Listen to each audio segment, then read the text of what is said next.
এবার আফগানদের বিপক্ষে গুরুত্বপূর্ণ বাঁচা-মরার ম্যাচে ৮ রানের জয় নিয়ে এশিয়া কাপের সুপার ফোরে যাওয়ার লড়াইয়ে টিকে রইল বাংলাদেশ।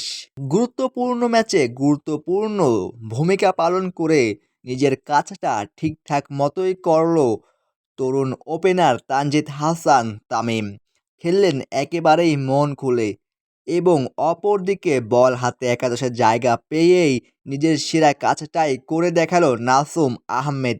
সকল বাধা বিপত্তি পার করে একাদশের জায়গা পেয়েই তিনি দেখালো তার বোলিং কারিশমা। তার স্পিন ঘূর্ণিতে কুপোকাত আফগান ব্যাটাররা। ইনিংসের প্রথম ওভারটাই অধিনায়ক লিটন কুমার দাস তুলে দেন নাসুম আহমেদের হাতে এবং তিনি তার প্রথম বলেই তুলে নেন আফগানদের ওপেনিং ব্যাটসম্যান সাদিকুল্লাহ আতালের এবং প্রথম ওভারেই তিনি দেন মেইডেন ওভার এবং সেখানেই ঘুরে যায় খেলার মোড়।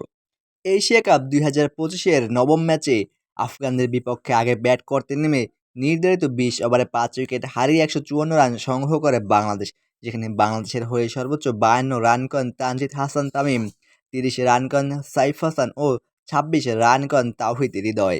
বল হাতে আফগানদের হয়ে সর্বোচ্চ ২ উইকেট করে শিকার করেন রশিদ খান এবং নূর আহমেদ। ১৫৫ রানের লক্ষ্য তাড়া করতে নেমে নির্ধারিত ২০ ওভারে ১৪৬ রান করেই অল আউট হয়ে যায় আফগানরা, যেখানে আফগানদের হয়ে সর্বোচ্চ ৩৫ রান করেন রহমানুল্লাহ গুরবাজ ও ৩০ রান করেন আজমাতুল্লাহ ওমরজাই। বল হাতে বাংলাদেশের হয়ে দারুণ বোলিং করে সর্বোচ্চ ৩ উইকেট শিকার করেন মুস্তাফিজুর রহমান এবং ২ উইকেট করে শিকার করেন নাসুম আহমেদ, তাসকিন আহমেদ ও রিশাদ হোসেইন।